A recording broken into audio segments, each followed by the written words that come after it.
Hello everyone. आज के इस वीडियो में हम लोग बायोलॉजी का चैप्टर 3 यानी कि ह्यूमन रिप्रोडक्शन के इम्पोर्टेंट ऑब्जेक्टिव को डिस्कस करेंगे। तो ये क्रैश कोर्स का चौथा दिन है, ठीक है। तो मेरा आपसे रिक्वेस्ट है कि प्लीज़ इस वीडियो को एंड तक देखिएगा, तभी आपके लिए हेल्पफुल रहेगी। और हाँ, एक बात का ध्यान रखना कि अगर आपको इसकी पीडीएफ डाउनलोड करनी है फ्री ऑफ कॉस्ट, तो डिस्क्रिप्शन बॉक्स में लिंक दिया है, आप वहाँ से जाके डाउनलोड कर सकते हैं। तो ह्यूमन रिप्रोडक्शन के पहला क्वेश्चन यहाँ पे क्या है कि शुक्राणु के पूर्वकाल भाग को एक टोपी द्वारा कवर किया जाता है, जैसे कि संरचना के रूप में जाना जाता है, ठीक है। यानी कि the anterior portion of sperm is covered by a cap like structure known as.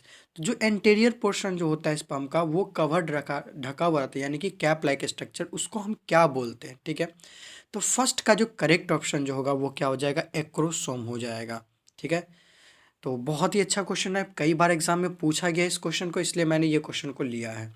अब हम लोग सेकेंड क्वेश्चन पे चलते हैं। तो सेकेंड क्वेश्चन यहाँ पे क्या बोल रहा है, ध्यान दीजिएगा कि गर्भाशय से संबंधित है, यानी कि यूट्रस इज रिलेटेड टू, ठीक है।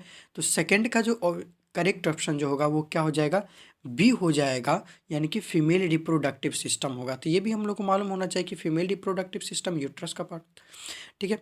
अब हम लोग जो थर्ड क्वेश्चन पे चलते हैं, यहाँ पे थर्ड क्वेश्चन पे चलते हैं, 1 सेकेंड। तीसरा क्वेश्चन यहाँ पे क्या बोल रहा है, सब क्वेश्चन बहुत ही इंपॉर्टेंट है, मैं ऐसे ही कोई क्वेश्चन को लेके नहीं आया हूँ। कुछ क्वेश्चन बड़े बड़े होते हैं तो सबको लगता है कि नहीं, ये क्वेश्चन तो बोर्ड में नहीं पूछा गया है। लेकिन आप एक बात का ध्यान रखिएगा कि 2017 में और 2018 में ऐसे क्वेश्चन थे कि अच्छे अच्छे बच्चों की हालत ख़राब हो गई थी।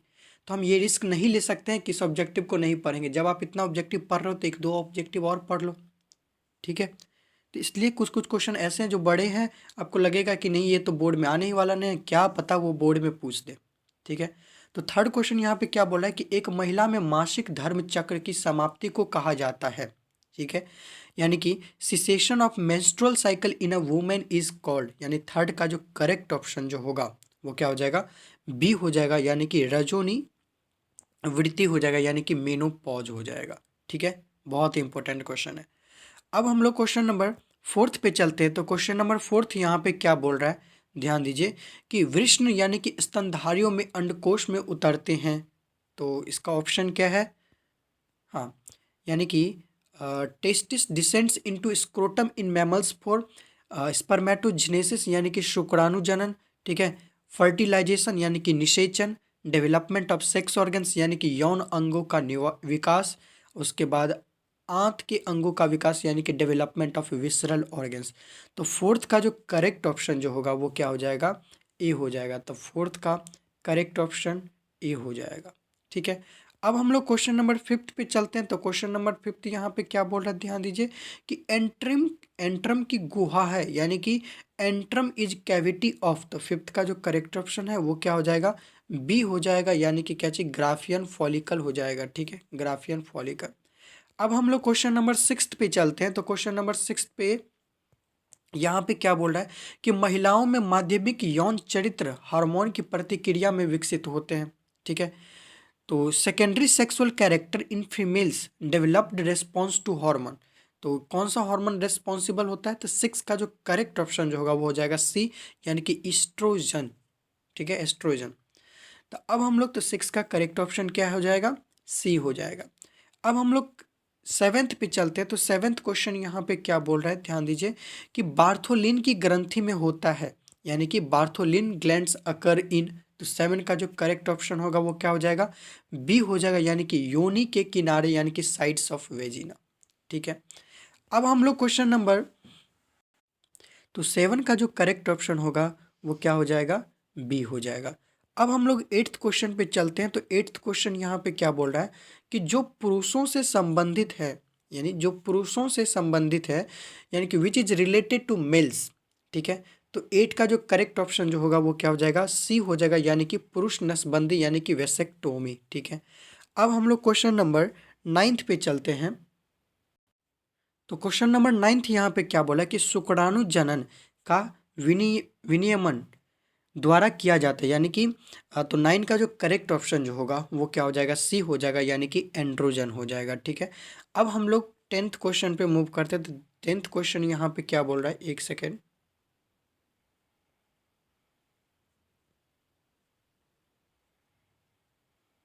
देखिए 10th क्वेश्चन यहाँ पे क्या बोल रहा है कि सेरोटी यानी कि कोशिकाओं से शुक्राणु को विखंडित नालिकाओं की गुहा में छोड़ने की प्रक्रिया को कहा जाता है। ठीक है, तो 10 का जो करेक्ट ऑप्शन होगा वो क्या हो जाएगा, सी हो जाएगा, यानी कि स्पर्मेटोसाइटोजिनेसिस हो जाएगा। ठीक है, अब हम लोग क्वेश्चन नंबर 11th पे मूव करते हैं। तो क्वेश्चन नंबर 11th यहाँ पे क्या बोल रहा है, एक बार हम लोग उसको भी देख लेते हैं।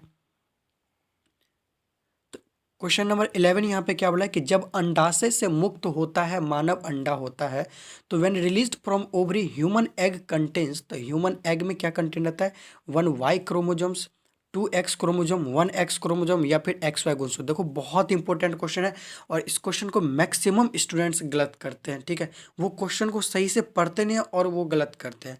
यहाँ पे ह्यूमन एग बोला है तो वो ये समझते हैं कि ह्यूमन एग में तो 2 X क्रोमोजोम्स होता है और वो बी मार के आ जाते हैं। लेकिन भाई क्वेश्चन को अच्छे से पढ़ना है। यहाँ पे क्या बोला है, व्हेन रिलीज्ड फ्रॉम ओवरी, तो ह्यूमन एग कंटेन्स, तो उसमें क्या सिर्फ और सिर्फ 1 X क्रोमोजोम का। ठीक है, तो 11 का क्या हो जाएगा, सी हो जाएगा। तो इस क्वेश्चन ऐसे ऐसे मिस्टेक को हमें रोकना है। ठीक है, यही मिस्टेक से हमें इतना कॉन्फिडेंट आता है कि अरे ये इसका तो आंसर ये हुआ, लेकिन हम क्वेश्चन को ध्यान से पढ़ते नहीं है। तो 11 का करेक्ट ऑप्शन सी हो जाएगा। अब हम लोग क्वेश्चन नंबर 12 पे चलते हैं। तो क्वेश्चन नंबर 12 यहाँ पे क्या बोल रहा है कि ऑटोगैमी के पक्षधर है। तो देख लेते हैं इसका ऑप्शन क्या है यहाँ पे। यानी कि autogamy is favoured by homogamy, heterostyly, dichogamy, self sterility यानी कि भिन्नकाल पक्वता या फिर स्वभाजपन। ठीक है, तो 12 का जो करेक्ट ऑप्शन है वो क्या हो जाएगा, ए हो जाएगा, यानी कि होमोगैमी। तो 12 का करेक्ट ऑप्शन ए हो जाएगा। अब हम लोग क्वेश्चन नंबर 13 पे चलते हैं। तो क्वेश्चन नंबर 13 यहाँ पे क्या बोला है, ध्यान दीजिए कि अनुपस्थिति में निषेचन नहीं होता, यानी कि fertilization does not occur in the absence of. तो ए ऑप्शन है सोडियम, पोटेशियम, कैल्शियम, आयरन। तो 13 का जो करेक्ट ऑप्शन होगा वो क्या हो जाएगा, सी हो जाएगा, यानी कि कैल्शियम। तो 13 का करेक्ट ऑप्शन सी हो जाएगा। अब हम लोग क्वेश्चन नंबर 14 पे मूव करते हैं। तो क्वेश्चन नंबर 14 यहाँ पे क्या बोल रहा है, ध्यान दीजिए कि प्रोस्टाग्लैंडिन्स होते हैं, यानी कि prostaglandins are protein, carbohydrates, lipid और या फिर यहाँ पे क्या अनसेचुरेटेड फैटी एसिड्स। ठीक है, तो 14 का जो करेक्ट ऑप्शन है वो क्या है, डी है, यानी कि अनसेचुरेटेड फैटी एसिड्स, यानी कि असंतृप्त वसा अम्ल। ठीक है, अब हम लोग क्वेश्चन नंबर 15 पे चलते हैं। तो क्वेश्चन नंबर 15 यहाँ पे क्या बोल रहा है कि डिंब का कोशिका द्रव्य समाहित नहीं करता है। ठीक है, यानी कि cytoplasm of ovum does not contain. तो 15 का जो करेक्ट ऑप्शन होगा वो क्या हो जाएगा, डी होगा, यानी कि तारक का, यानी कि सेंट्रोसोम्स हो जाएगा। ठीक है, तो 15 का करेक्ट ऑप्शन डी हो जाएगा। अब हम लोग क्वेश्चन नंबर 16 पे चलते हैं। तो क्वेश्चन नंबर 16 यहाँ पे क्या बोल रहा है कि शुक्राणु द्वारा शुक्राणु में परिवर्तित हो जाते हैं। ठीक है, तो इसका ऑप्शन देख लेते हैं हम। तो ऑप्शन यहाँ पे क्या बोला है कि spermatids are transformed into spermatozoa by. तो इसका जो करेक्ट ऑप्शन जो होगा, एक सेकेंड, इसका जो करेक्ट ऑप्शन होगा 16 का वो क्या हो जाएगा, सी हो जाएगा, यानी कि स्पर्मियोजिनेसिस हो जाएगा। ठीक है, तो 16 का करेक्ट ऑप्शन सी हो जाएगा। ठीक है, अब हम लोग 17 पे यहाँ पे देखते हैं। 17 का यहाँ पे क्या है कि आधुनिक यानी कि भ्रूण विज्ञान का जनक जनक है, यानी कि the father of modern embryology. बहुत इंपॉर्टेंट क्वेश्चन है, पूछा गया है मॉडल पेपर में भी और एग्जाम में भी पूछा गया है इस क्वेश्चन को। तो भाई याद कर लेना कि मॉडर्न एम्ब्रियोलॉजी के जो फादर है वो कौन होते हैं। 17 का जो करेक्ट ऑप्शन होगा वो डी हो जाएगा, यानी कि वॉन बियर हो जाएगा। तो 17 का करेक्ट ऑप्शन डी हो जाएगा। ठीक है, अब हम लोग क्वेश्चन नंबर 18 पे चलते हैं। तो क्वेश्चन नंबर 18 यहाँ पे क्या बोल रहा है, ध्यान दीजिए कि शुक्राणु में आनुवंशिक भाग वाले नाभिक में स्थित होते हैं, released from the nucleus containing genetic part is situated in. तो 18 का जो करेक्ट ऑप्शन जो होगा वो क्या हो जाएगा, बी हो जाएगा, यानी कि हेड हो जाएगा। ठीक है, तो न्यूक्लियस कहाँ कंटेनिंग रहता है, तो हेड वाले पार्ट में ही यहाँ पे न्यूक्लियस कंटेनिंग रहता है। ठीक है ना, तो अब हम लोग 19 पे चलते हैं। तो 19 यहाँ पे क्वेश्चन क्या बोल रहा है, ध्यान दीजिए कि अंडाशय से अंडाशय के सबसे करीब यानी कि फैलोपियन ट्यूब का हिस्सा है, यानी कि the part of fallopian tube is closest to the ovary is. तो 19 का जो करेक्ट ऑप्शन है वो क्या हो जाएगा, बी, यानी कि इनफंडिबुलम हो जाएगा।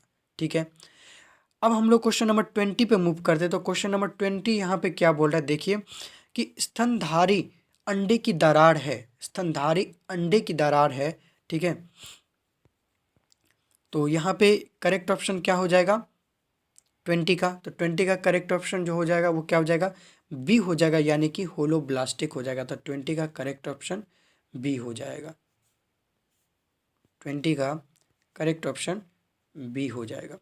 अब हम लोग क्वेश्चन नंबर 21 पे चलते हैं। तो क्वेश्चन नंबर 21 यहाँ पे क्या बोला, ध्यान दीजिए कि विकासशील शुक्राणुओं को पोषण प्रदान किया जाता है, यानी कि nourishment to the developing sperms is provided by. तो 21 का जो करेक्ट ऑप्शन होगा वो क्या होगा, सर्टोली कोशिका, यानी कि सर्टोली सेल्स हो जाएगा।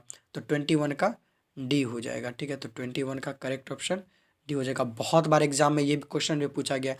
मैं ऐसे ही नहीं कि कोई भी क्वेश्चन को उठा के आप लोग के लिए डाल देता हूँ, नहीं, मैं खुद पहले पूरे मॉडल पेपर को देखता हूँ, आज से 10 साल पीछे वाले जो भी है उसको, फिर क्वेश्चन बैंक को देखता हूँ, उसमें से जो भी इंपॉर्टेंट ऑब्जेक्टिव है, जो भी एग्जाम में पूछे गए ऑब्जेक्टिव है, वो मैं सबको लेके आता हूँ।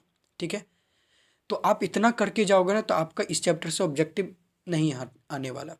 ठीक है, फालतू का मैं कोई भी ऑब्जेक्टिव लेके नहीं आ रहा। तो क्वेश्चन नंबर 22 पे अब हम लोग चलते हैं। तो क्वेश्चन नंबर 22 यहाँ पे क्या बोला है कि आदमी में शुक्राणु यानी कि जमा होते हैं और अच्छे दिन आते हैं, यानी कि in man the sperms are stored and nourished in. तो 22 का जो करेक्ट ऑप्शन होगा वो क्या हो जाएगा, सी हो जाएगा, यानी कि एपिडिडाइमिस हो जाएगा। ठीक है, अब हम लोग 23 पे चलते हैं। तो 23 क्वेश्चन नंबर यहाँ पे क्या बोला है कि डिम्ब का जीवन काल है, क्या है, डिम्ब का जीवन काल है, life span of ovum is. ठीक है, तो 23 का जो करेक्ट ऑप्शन है वो हो जाएगा सी, यानी कि 24 आवर्स हो जाएगा। अब हम लोग क्वेश्चन नंबर 24 पे चलते हैं। तो क्वेश्चन नंबर 24 यहाँ पे क्या बोल रहा है कि जो द्विगुणित संरचना है, इसमें से कौन है जो द्विगुणित संरचना है, बहुत इंपॉर्टेंट क्वेश्चन है, शायद मैंने इस क्वेश्चन को पहले भी करवाया हो। तो यहाँ पे जो करेक्ट ऑप्शन जो हो जाएगा, which one is diploid structure. तो 24 का जो करेक्ट ऑप्शन है वो क्या हो जाएगा, जाइगोट हो जाएगा, यानी कि युग्मनज हो जाएगा। ठीक है, युग्मनज।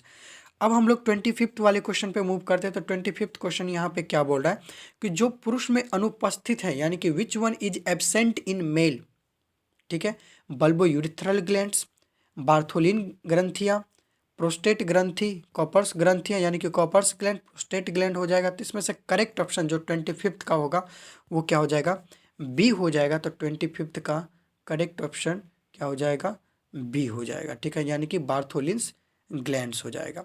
ठीक है, तो मेरा आपसे रिक्वेस्ट है कि प्लीज़ हर एक वीडियो को अच्छे से देखा कीजिए, और एग्ज़ाम का अब टाइम ज़्यादा नहीं है तो आप लोग पढ़ना स्टार्ट कर दो। जो भी इंपॉर्टेंट ऑब्जेक्टिव है मैं खुद आप लोग के लिए मेहनत करके यहाँ पे लेके आ रहा हूँ। ठीक है, तो हर एक दिन वीडियो को देखिए, रेगुलर देखिए, फिजिक्स केमिस्ट्री की भी देखिए, बायो की भी देखिए, जो भी वीडियोज़ अपलोड हो रहे हैं आप सबको देख